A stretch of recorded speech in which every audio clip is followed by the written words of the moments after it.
Catus, Maximus here. This Master Mechanic flex head is so ratchet. I mean, this thing is totally ratchet. It's actually only 20 bucks on the shelf. It's like 10 inches long from the anvil to the end of the handle there.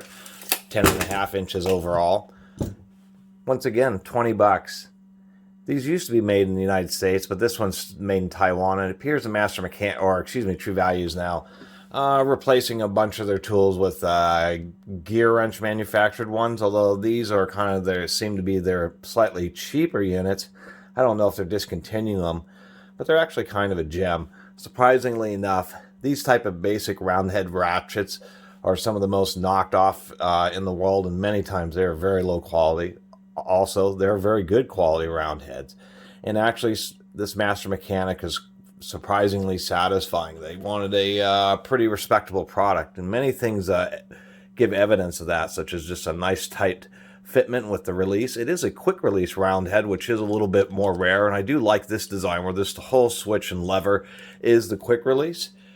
I should mention that the quick release is also pretty solid. You're not actually pressing that ball in. A lot of quick releases aren't made very well, and so when you use the locking, the ball can depress in and doesn't really hold very well. But this one's just super solid.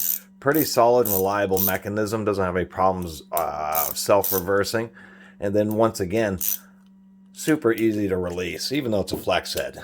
It is an indexing flex head. They do use little drill detents, which are, I don't mind them at all, but I do understand that they tend to clog up with grit and can push the bearing out so it doesn't hold quite as well over time. That's why a lot of manufacturers use slots. It's because when they build up with grit, the bearing can push the particles out to the side. It doesn't use a screw pin, but it's still not too bad since it uses a positive indexing method. You don't have to really worry about the pin getting loose. And so it's a press fit solid pin. Still not too bad. And we can see just the quality of the machining on the anvil. It's actually a pretty decent unit. And even surprisingly enough, there's a little bit of play, but that is surprisingly tight for a budget round head ratchet. I was actually pleasantly surprised when I picked that up. We can see other things such as the symmetry of grinding the head is actually pretty darn good. Even these little buckles right here at the fork, they're a little bit funky, but they're still not too bad. Nice design where it's thin and it starts tapering up thicker and thicker in the area where it gets more leverage. And even the knurling is actually pretty good and consistent throughout the entire handle. So these styles are, here we go, like this old proto from, I think this is from the 60s or the 70s. These are like the original decent round head ratchet.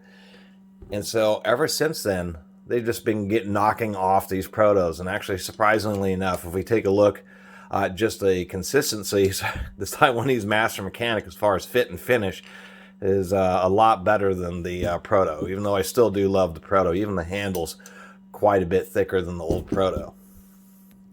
So overall, really, it's not too shabby. I'm actually surprised. So for a kind of a budget round flex head ratchet, I would still recommend getting a pair head flex, as your first ratchet. But as one that's indexing, it's overall not too bad. I guess the worst part about it is they didn't put enough indexing holes in there because it's only straight 45 or 90 degrees. And you can use it, of course, in intermediate positions, but it kind of wants to make the handle snap up and down. And I think that's probably one of the biggest issues. They could have done something where maybe it was straight and then like 30 degrees left and right and then 90 or something like that. Would have been a little bit more useful because, of course, 45 degrees is really a pretty darn steep angle. You never really use a ratchet like this. Of course, besides the flexible part of the flex head, one of the nice things is being able to use it at 90 degrees because then you can do the quick ratchet or just crank it around like a speed wrench. Anyway, let me pop this open. Let's take a look inside. Once again, with many of these rings, you just have to get the edge started. And once you get the edge started, you don't even need a screwdriver. You just kind of go around with your fingernail, and it's just the opposite of reassembling it. Many times with quick release ratchets, you can't fully disassemble them because it's a little pin that has a notch in it, and then they stamp the ball in after they insert it, so it's permanently captured. What we have here is more or less a traditional ratchet mechanism. tiny amount of grease, but they could have done a little better job than that. But besides that complaint, we have a standard just 3-tooth swing ball. This is like just a standard basic design.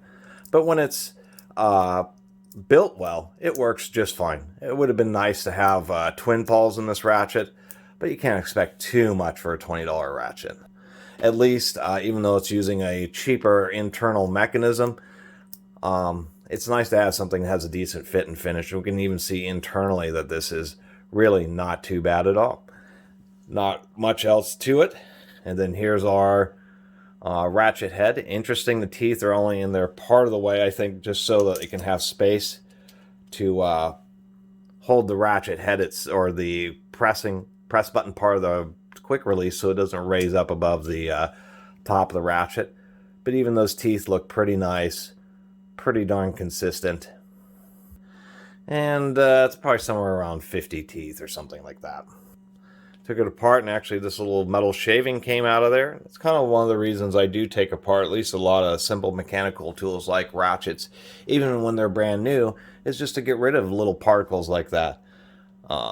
That's actually fairly significant. That gets caught under teeth, the ratchet slips, you bang up your knuckles.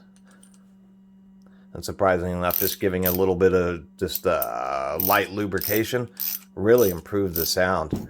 So overall, to tell you the truth, I wouldn't be too dissatisfied if I didn't know much about tools and just ended up with this ratchet from True Value. It would probably just work out just fine for a great deal of years.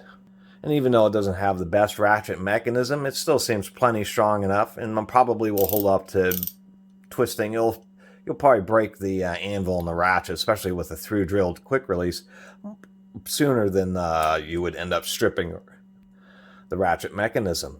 So anyway, that was my little review of this Master Mechanic ratchet. I kind of always been curious about this thing and wanted to know what it was like inside, and now y'all going to share it with me, and overall, I'll be happy to add it to my collection. Anyway, I really appreciate everybody who's been watching and subscribing. If you haven't subscribed, please do. Until next time, Catus Maximus out.